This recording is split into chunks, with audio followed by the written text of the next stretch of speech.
Hi, my name is Coldbeer and let's start this GOG winter sale video with Cyberpunk 2077.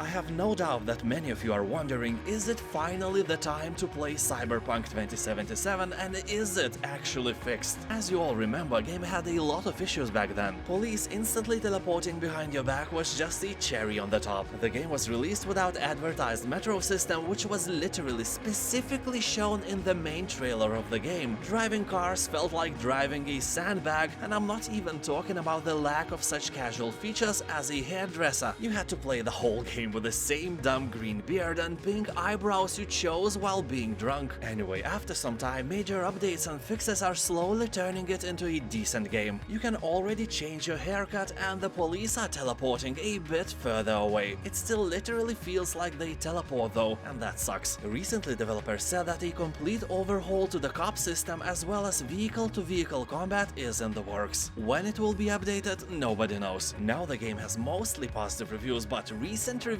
are very positive with 90% of happy players. That is a great result, and I am happy that Cyberpunk is crawling out of the dark place finally.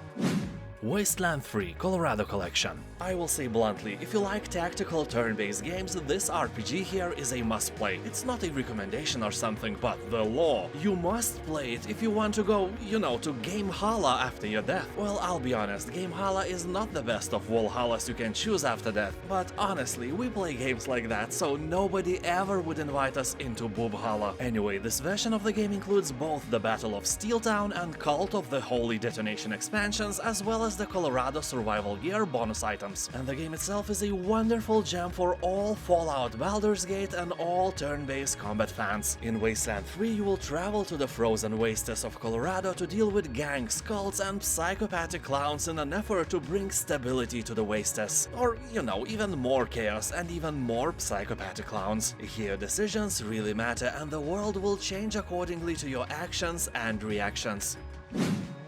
Tyranny. Like Pillars of Eternity, it is created by the narrative masterminds at Obsidian Entertainment. Tyranny is a classic-style RPG with an original story shaped and molded by your actions. Game looks great, it is really aesthetically pleasing to the eye, and reviews on Steam are very positive as well. You have to scroll hard to find any bad ones. As people say, this gameplay is just like Baldur's Gate, so you probably won't be disappointed if you buy it, although be prepared to read a lot. This is more like a book than an actual game. You will get your fighting portion as well, but it is a slow-paced game. Make sure you have several hours of free time before you sit down with it. Divinity Original Sin 2. Made by the same studio as Baldur's Gate 3, this is one of the best party-based RPG games ever created. Here you can play as a lizard, wizard or skeleton knight, and the world will react to your appearance. Or not, if you are a skeleton you will have to hide your face under the mask because people here are afraid of the undead. I wanted to say that it is ridiculous, but then I realized that the real world is full of people who believe in ghosts and other supernatural things and are afraid of them even if they do not exist.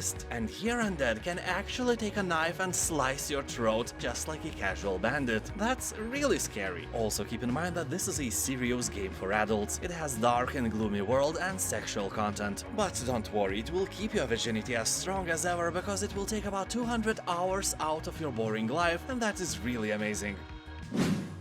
Disco Elysium, the final cut. This is one of the greatest role-playing experiences you will ever have, but play it only if you like reading a lot and like games without combat. You will not find any here. Well, I mean combat that is not a result of your dialogue choices. Your character will do things automatically based on the decisions you make, and the game allows you to do everything you want, and I mean it. For example, when you meet some annoying child who is cursing at you, you may want to punch him in the face, or even to kill him because down below you are evil, and the Disco Elysium gives you those options, which is kinda scary because suddenly you may realize that you just wanted to test the game, but instead you actually made the decision that will have grim consequences. Well, on some of those occasions the game just ends. You may see the end screen without even playing an hour. Overall, Disco Elysium has 3 different main endings and 12 unique game overs. So always, and I mean always, think twice before doing something stupid, and then think twice while playing Disco Elysium. Because no matter how stupid the decision you want to make is, the game may just let you do it. Solasta, Crown of the Magister. This is the only game where I managed to roll 4 critical misses in a row while fighting lowest level spiders and my whole party died. That happened in early access a long time ago, but it's hard to forget how evil this game was at the beginning of its journey. Now it's okay, although don't expect miracles, this game is still hard and forgives no rookie mistakes. Despite that, this is one of the coolest party-based RPGs. Here you will explore the shattered world of Solasta and explore ruins and dungeons for legendary treasures. Many dangers hide in the dark, but a light can also attract the monsters scarier than your ex-mother-in-law. I'm kidding, nothing is scarier than she is. Here some enemies have dark vision and some may flee from your torch, you never know. Anyway, not simple light, but the light from your fireballs will keep you safe, just like playing games like these keeps your virginity safe as well. Yes, very, very safe. Encased.